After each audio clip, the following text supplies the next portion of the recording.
Rock and roll may live forever, but we only retire once. Kevin Lamour of Our Financial Plans and Quadris Investment Services offers a large range of financial solutions from some of the biggest leaders in the investment and insurance landscape of Canada. See how a solid financial plan built with friendly and professional advice can help. Find out more at ourfinancialplans.ca or give them a call at 705-949-1316. Hey folks, and welcome to another episode of the Lonesome Cowboy podcast. And my guest today is none other than Marshall Lawrence. Marshall, how you doing, sir? Good, man. Thanks for having me on the show. Appreciate it. I'm glad you're here. Excellent. Yeah. So, when I first encountered your music, Marshall, you were really on the acoustic end of the blues. You know, you were doing with your wonderful resonators that you have. And then as I was watching, you started switching things. Well, I mean, you always probably played electric, but the electric came more to the forefront. Tell me about that. What's just changing it up for the sake of changing it up, or what? Yeah, well, I did my first blues CD was back in the day, and that was electric, and that's just to give bar owners something, right? Mm-hmm. Covers. And then I went to acoustic, just fell in love with playing acoustic. So I did 3 CDs with that. Yeah. And like you said, I wanted to change things a bit and not just keep doing the same old, same old. Mm-hmm. So for my 4 CD, I did electric, 3 acoustics, which did really well. Right. And then my 4 CD, I thought I'd do electric. And that's the Feeling Fine album. Eh? That's a Feeling Fine album. You know, I was advised against it, but, it's something I wanted to do. So I switched studios and put out Feeling Fine because, I just said, okay, it's time to switch things up, to grow. I could keep doing the same old, sure, which is good, or I can try to expand a bit. So that's what I did. And Feeling Fine came out, and it was a bit rockier. And really, that was a segue into my next CD, which hopefully will be out soon. Ah, there we go. Yeah. Good stuff. It's in the mastering phase now. Cool. But anyway, we had this planned. So it's segue going from more blues to more rock. And so I did it, just, expand your skill set and say, okay, well, you know what? I'm not pigeonholed in a certain genre because I played funk. I played punk for many years. I played for Ukrainian wedding band. Years, made great money, ate really well. I bet you did, yeah. But and just as yourself, we have all these influences coming in. Yeah, exactly. And I wanted to change it up, and thankfully, the audience liked Feeling Fine. Just like my 3 acoustics, Feeling Fine charted in the top 10 of Roots Music Report as well. Yeah. Good reviews. Yeah, very. So, job well done, I guess. And I had fun doing it. Yeah, exactly. So, as far as the next album, is this are you going to be using the Marshall Lawrence band, or do you have other studio guys, or what's going to be like? Well, when I was recording that record, I wanted to do a rock album. Right. So the guy that was co-producing Feeling Fine with me, he was in the band in the 80s that had some fame. Cam, anyway. I forget the name of the band now. White Wolf. Okay. And they had some fame. They opened for Deep Purple, ZZ Top, toured the world, but they just never got past that cusp, right? Mm-hmm. They were signed to Sony Records and so on. Anyway, so I talked to him and I said, I want to do a rock record. And I said, you want to co-write it with me? Because he's a rock guy. Yeah, sure. right? And I come more from the blues rock, but I wanted a rock record, right? So he said, yeah, sure. So what we did is we wrote about 15 tunes, recorded them. 10 of the tunes are going to be on the record. As I said, we're just sending it now for mastering. Mm-hmm. It took a while to get done, but you know what? It was more a labor of love than, let's get something out right away. Sure. Got some hired studio musicians, Right on. got some killer players, really from around the world. We had a horn section from the UK. We had no horn section from Nashville, string section from the UK, the singers from the States. Wow. Interestingly enough, when we started, he was in Iran, Cool.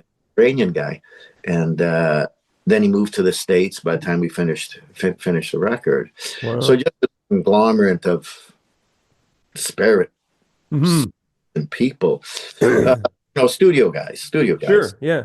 So was this all done remotely, Yeah, Marshall? Yeah. So he's connected with other studios wherever they were located, and they just did their parts, kind of deal. yeah. Well, there's geez, now I'm thinking there's a website out there where you can actually hire these guys. Really? Huh. And yeah, the name is escaping me, but if you get to me after, I can give you the name. Yeah. Sure. Jeepers Creepers, what was it called? Anyway, guys from all over the world, and bass players, drummers, singers, just whatever. So I went through. I really, I was going to sing it, and Okay. then once we did it, I said, and to be quite honest, I sing what I sing, but I don't consider myself a vocalist in the Mm-hmm. sense of, and particularly not a rock vocalist, Yeah. right? So we looked at a bunch of singers, and we came up with this guy. Now, this guy he sounds like, because of his voice, not that he's trying to, sounds like a cross between Dio and Coverdale. Wow. So we got him. Those are good rock voices. And yeah. Oh, yeah. Yeah. And, they just went up. Because, again, after a while, you just need to say, yeah, it could be the Marshall Lawrence Band. It could be, hey, it's Marshall. Or is it about the music? Is it about the song? And the songs were that good, and my vocals weren't good enough for the song. Interesting. And I'm sure you go through the same thing as well. Mm-hmm. We're songwriters, musicians. We're pretty hard on ourselves, but that's the nature of the game, right? Yeah, exactly. And I just needed someone else. So I talked to my partner there, and he said, yeah, you know what? I think that's a good decision. Came up with this guy, and this guy just blew the roof off of it. So I'm really excited about it. It's all rock. It's all rock, more I'd say 80s kind of influenced rock with Nice. a twist. Yeah, with a twist. So With a twist. There's always a twist with me. Well, you know what, Marshall? It says something about who you are and your ethics as a musician, because you can do what many, maybe myself included, I have never been that extensive into the recording process as you, but you get out of your own way. Well, thank you. Thank you. And that's a big thing. That's a big thing, because egos in musicians are usually, if you're doing word association, say musician, ego. Yeah. Well, no, it's true. Yeah. And I'll be honest with you, man. It wasn't easy. And it wasn't easy. So what I did, you hear it one way, Mm-hmm. you write it one way, and you can get this. And then you give it to somebody else. Yeah. And put a different way. Yeah. Right? So there's this dissonance there. Yeah. Right? Yeah, exactly. Really it's hard. Mm-hmm. It was for me, and I'm sure it's hard for a lot of people, you just got to take a step back and say, okay, yeah, it ain't me singing or whatever, right? Because I don't do a lot of the leads on this record either. Wow. Yeah. That's really something. You were really there to serve the song, aren't you? Yeah, because, well, let's just go back. You hear the way, somebody else does it. It's not quite the way you would do it, or maybe totally not the way you would do it. Yeah, exactly. Once okay, turn it off now. I got to go for a walk. Come back and listen. Yeah. Nailed it. Interesting. Yeah. That's awesome. Just like the guitar, I'm more, I'll take a few leads here and there or harmonies, about my partner, because I said that he was in bands in the 80s and so on. Yeah, and, sure. He's more of a rock guitarist than I am. And that's what this record needed. Yeah, right. So then again, you say, okay, like you were saying, you serve the song, and if he couldn't do it, then we'd hire someone to do it. Mm-hmm. Yeah, exactly. I call it the Steely Dan approach, right? Yeah, right? No kidding.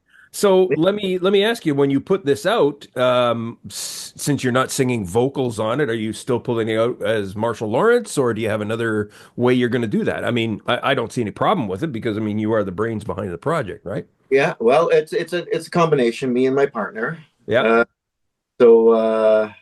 We're calling it Marshall McLeod. Nice. Marshall's my first name. His name is Cam McLeod, but everyone calls him McLeod. So we're going Marshall McLeod. That's cool. Yeah, we're going to put the record out like that. And we'll see where it goes. We'll shop it around. Uh-huh. Anyone picks it up, I mean, hopefully, please. We'll see where we go from there, right? Well, yeah. So that's an interesting question, and this brings me to the DIY part of the show. Because many of the DIY artists that I've talked to, you talk about somebody picking it up, as they say, in quotes I get in here. Yeah. Now, I've talked to many of the DIY artists, and some of them have said, I've had record contracts, and I said, nope, I don't want it. And others have said, I think I'll keep my autonomy kind of thing. So is a record label something you would entertain? I would. Cool. It depends on, again, I never had one. I don't really know much about it. I've always done my own, as you know, I've always done my own thing and, never went the grant route. So did what I had to do, sell some guitars, whatever, to pay for studio. You get it, right? I know what you're saying, buddy. And excellent. And so I don't really know what it's all about. My partner does, because he was signed back in the day. But those days are long gone, in a sense of the music industry has changed so much since then. Yeah. So what does the record deal really mean? I don't know. Yeah, exactly. It'd be cool to get one. Hey. Yeah. But no, so we'll see. I think the record, this record is strong enough and stands on its own. I'm really proud of it. Worked really hard, and really had to look inside myself, like you were saying, and put your ego aside. And just say, okay, well, it's better for the song if it's this way or that way. It's not all about me. It's about the music and the song. Yeah, exactly. So, yeah, and that's not a step to take, I don't think. Yeah, right. Well, that's like I said, that's very cool. Now, it's going to be Marshall McLeod, and correct. Is there going to be a name for the album, or are you just coming out like that? I think we're just going to leave it as Marshall McLeod since it's the first one. We'll see what we do if we do another one. Yeah. So pardon me? What's a probable release date that you're thinking about? I have no idea. Okay. Everything is really loose right now. We're just getting ready to send it for mastering. When that's done, we're taking our time. It's slow, as I said. It's more a labor of love than get it out there. Yeah, exactly. Right? When it's ready for this record, when it's ready, it'll come out.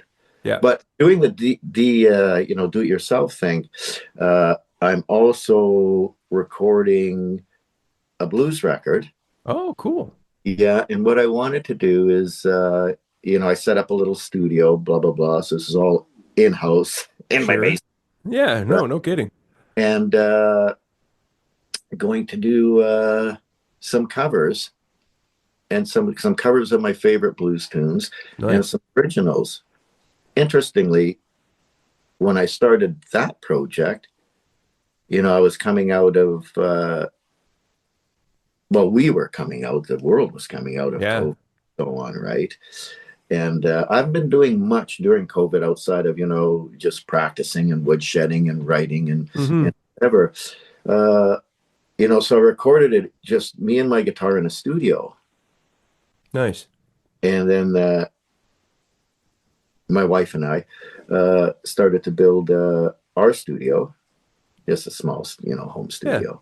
Uh, and we're listening to it. And so she says, well, this needs a bass guitar. So I got my bass player in my basement Yeah. or And whatever, away you went. yeah. And he played and says, oh, well, maybe we need drums, ours, and let's do it electric. Oh, here we go. There you go. Here we go. And then, yeah, your vocals are good, Martin. This is my wife. Your vocals are good, Marshall, but nah, let's re-record the vocals. So again, right? It Yeah. just never, it just never ends. Yeah. Yeah. I get So it. anyway, we're going to put out a series of singles, uh, Nice. originals, and some of my favorite covers. I love That's it. where I'm at right now. And as you know, I've got a new blues band together, Yeah. Yeah. getting back in and just starting to get out there again. Hmm. Because like I said, during COVID and that, I took some time off from performing, Yeah. not recording, but performing. And now I'm just, starting to get back out, playing the bars, booking gigs. Well, the scene. Yeah, exactly. Yeah. Yeah. So, is there any touring like outside of Edmonton for you in the future, Marshall? Or, you know, Well, you know what? I'd like to bring this band on the road. Little jaunts here and there, right? Maybe get some festivals, yeah, whatever. that kind of stuff. Yeah. Yeah, it's too late now for this year, but next year, yeah. Uh-huh. I mean, you see the meme on Facebook. After you get to you can dig this, man. After you get to a certain age, you kind of look at things differently, Oh, yeah. right? Yeah. So I mean, that's where it is. I mean, if we've only got 10 years left or 5 years left, what are you going to do with it? Mm, Right? right. You know, and your final day when you're looking back, are you going to say, well, geez, I watched a lot of TV and I love watching TV, right? Yeah. Or you know what? I pushed myself out of my comfort zone, which is what I've Hmm. been doing. And yeah, I'm proud of the work I've done. Or looking back, I should have done this, I should have done that. So I'm kind of there, if I've only got 10 years left. I mean, we're all getting up there, brother, Yeah, no kidding, eh? Yeah. right? Yeah. Uh, what do I want to do with that time? I have three sayings basically, and it's going to sound kind of corny, but what are your goals? What are you willing to do to accomplish those goals? Right. But when you talk to, and there's a third one, but when you talk to everyone says, I'll do anything. Right. Right. I'll do anything. Right. But the last question is, what are you willing to sacrifice to achieve those goals? Hmm. And when you get to the sacrifice, oh no, man, I got to go golfing or blah blah blah, right? Whatever it is, it's Yeah. a sacrifice part. What are you Yeah. willing? And you've been at it a long time. I know you sacrificed. I'm sure you have. Yeah. You know, Hey, I sacrificed the fact that I can't get a job as a senior citizen, believe it or not. So I got to do something. So I just pound away with whatever skills I have in photography and design, yeah, and I do whatever work I can grab. And because, it's a tough thing to face, that the world doesn't look kindly upon people who are Yeah. sometimes of our age. You know what I mean? Yeah. Oh, I get you, brother. I get you. Yeah. So, but that's a stumbling block. What are you willing to sacrifice? Hmm. Are you willing? And you are, I know. Uh, I am. yeah. Are you willing? What's the saying? Walk the talk or whatever, right? Some Walk people, the walk or you talk the talk, right? that's Yeah. it. And yeah, we may not be playing, Rogers Place or big stadiums, Yeah. but even if we're just playing the bars, that's a slog. Hmm. Yeah. But at least we're doing it. Hmm. Yeah. Makes No. sense. Yeah. Oh, it does. I agree 100%. Go ahead. I said I agree 100% with what you're saying in that respect. Yeah. Yeah, At least you're doing it. you're putting out music, just you're prolific, man. You're writing, you're putting it up. Thank you. Yeah. Yeah. And that's what we do, Yeah, exactly. But before we get on, I got to show you something, and I wore it for you. I might have to move the camera. Oh, okay. Halfway between Sudbury and the Sioux. There you go. Yeah, I just want to give a shout out to the Sanche family and the Marcotte family. There you go. Yeah. Well, between Sudbury and the Sioux is Elliott Lake. Oh, there you go. Yeah. If you halfway between it's exactly that. Yeah. Yeah. And if you I think I'm playing Elliott Lake in October. We're going on tour there for me and another artist for a couple of weeks. So I think we got an Elliott Lake gig coming up in there. Nice. Sometime. Yeah. Well, let me know. I'll let my relatives know. Yeah, thank you. They can come out and see you. I would appreciate that. That's awesome. Yeah. Yeah. So, Marshall, I mean, music has always been your thing, but you once called yourself a doctor of the blues, and I said to people, don't. He's not being egotistical here. He's a doctor. And psychology, right? Yeah, PhD. Yeah, but that name, and I tell the story a lot. But that name, a fan actually gave me that name. Oh, cool. Yeah, I was playing a bar in Kingston, Ontario, on a Wednesday night or something. It was dead. But this guy came in looking pretty mopey, and he sat at those bars that are just like you shoot a cannon through them, right? They're narrow, and long, narrow ones. Yeah. Yeah. And he was sitting at the edge of the bar, and here's the stage, right? So I'm watching him, and he looks like sad, whatever, right? So he's, enjoying, having a few drinks, whatever. And as we're playing, this is a funk band, but we played some blues as well. Sure. He was starting to get more animated in his chair, right? And the bar was dead. And so anyway, I came off the stage, and I started talking to him. He told me a story, which was, he was going through some rough times, but then he goes, but you know what? I came in here and you healed me. You healed me. You're the doctor. You're the doctor of the blues. Right? So true story. Yeah. Right. He gave me that name and it stuck. Yeah. And it can stick. That's a good reason for it too. And like you said, people, you can't call yourself that, Marshall, but you know what? I can. Well, tell me, Marshall, that degree must make you uniquely qualified to try to manage in the music business today. I'll tell you that. You must have. I noticed you have there's many musicians. Of course, we have our grr moments, but I notice you're a pretty level-headed guy. You know how to. You take it all on take it easy. Let's put it that. That kind of thing. Never a big outburst kind of guy, and I admire that. Well, thank you. Thank you. Well, I mean, I don't know. It's perspective. I guess, eh? Like in the big scheme of things, is it worth losing it or frustrating yourself over what's going on? Are you going to really remember this incident that really got you peeved in a year, in 5 years? I'm still working on it. Believe me, I'm still working on myself. Well, that's a good thing. Never stop doing that, right? Well, that's it, But, and at the bottom line is it's music. It's supposed to be fun. Mm-hmm. You're not necessarily defined by your music. It's something that you do. It's a big piece of you, Yeah. you know. Uh, so just, carry on and keep moving forward, Yeah. you know, and see where it takes you. Like I said, I was told, well, I was advised, well, don't do the rock record because the last three records charted in top 10, blah, blah, blah, blah, right? Sure. And they know you as an acoustic musician, as you said in the beginning of the interview, Yeah, right? right.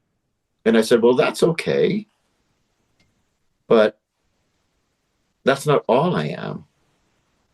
And that's not all necessarily where I want to limit myself or where I want to go. Like when I did this rock record that I was telling you about, that was a giant step. Yeah, I bet. And a huge learning experience for me because it's Mm-hmm. different. The approach is different. The songwriting is different. Uh, Everything. So I really put myself out there, got myself out of the comfort zone. But fortunately, I was with someone that was there before, knew the genre, and we worked together and like big, huge learning experience and huge put your ego in your pocket, right? Mm-hmm. And then away you go. And the record, I think, when it comes out, as I said, we're not rushing anything. People are going to go, that's not Marshall. What? Yeah. That's good though. I don't mind that. Yeah. Yeah. So, and we'll see. And then the next record that is more me. Mm-hmm. Those singles that I'm going to be putting out, right? Some of them are recorded, as I said. Some are still stripping the parts away and re-recording them, Yeah. right? You kind of remind me of Bob Dylan's attitude. He's always going for the next new thing. He never wanted to play his hits, He wants to play, yeah, I got this new song. I got this new song. And Yeah, you're always doing something new, you know what I mean? So when I yeah. saw that from him, I thought about you right off the bat. I said, Right on. that's Right. Marshall. That's that's a high compliment. Thank you. I know, but thank you. Yeah, there you go. Marshall, I got one more. I got one more to ask you here before we say goodbye. All right. Um, we're always searching for help, musicians who are trying to do it ourselves. What would you like to see, be it come from government, private areas, fans, anything? You know, what kind of help would you look for that came from wherever that could really, assist moving either recording or performing something along? Well, there is a lot out there True. as far as grants, studios. Yeah. We're, one thing is we're doing and we're making the same as we were making in the 70s, in the 80s. I know. Yeah. So that can go up. Yeah, that can. Right? Yeah. Fans can keep coming out to our shows, supporting, buying independent artists' music. Yeah. Right? Maybe sharing some of their posts on Facebook, like gig posts and so on. Mm-hmm. I mean, there's a lot out there for artists. I haven't tapped. Like I said, I've paid for all of my records myself. I never gone into the funding thing, probably because I was too lazy. Sold a lot of gear though. Hey, let me tell you, that funding stuff is not as easy as it sounds. Like I said, the first grant I've ever been involved in that got successful was this Nice. tour that we were doing in October. And I had someone else who was very experienced. He's, my partner on this. And we're doing Nice. the tour together, and he wrote it, and he obviously knows what he's doing because I've written 4 or 5 grants, and you think I could get him to even say hello?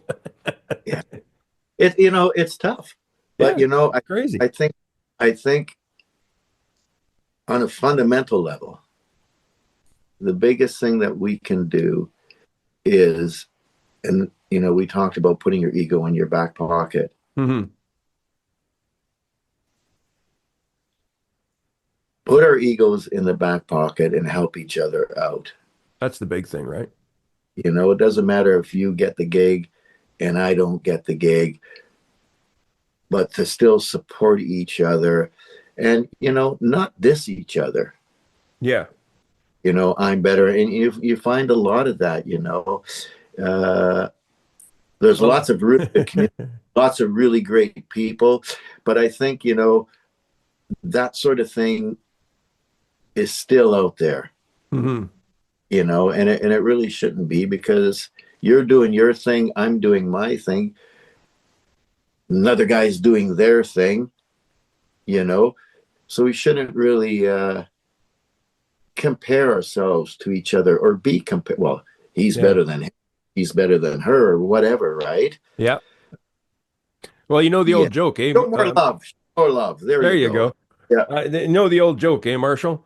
How many musicians does it take to screw in a light bulb? Yeah. Yeah. Two, one to do it, and the other one to say, I can do that better. Yeah.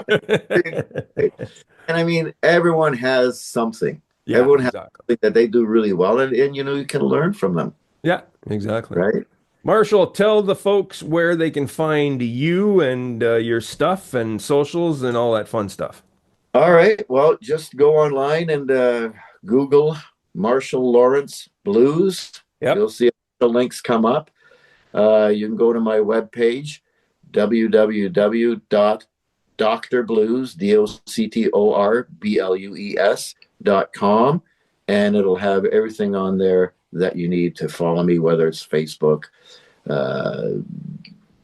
whatever, YouTube, whatever the case may be, eh? Whatever the case may be. So it's all there. Easy peasy. There you go. Outstanding. Yeah. All right, Marshall, thank you once again for coming on the program. I do greatly appreciate it. And as always, we're enjoying your music. And folks, if you haven't checked him out yet, check it out. He's got a great catalog. And if you're a blues fan, you got to find this guy. Thanks again, Marshall. All right. Thank you, brother. Peace on. Same here. Rock and roll may live forever, but we only retire once. Kevin Lamour of Our Financial Plans and Quadris Investment Services offers a large range of financial solutions from some of the biggest leaders in the investment and insurance landscape of Canada. See how a solid financial plan built with friendly and professional advice can help. Find out more at ourfinancialplans.ca or give them a call at 705-949-1316.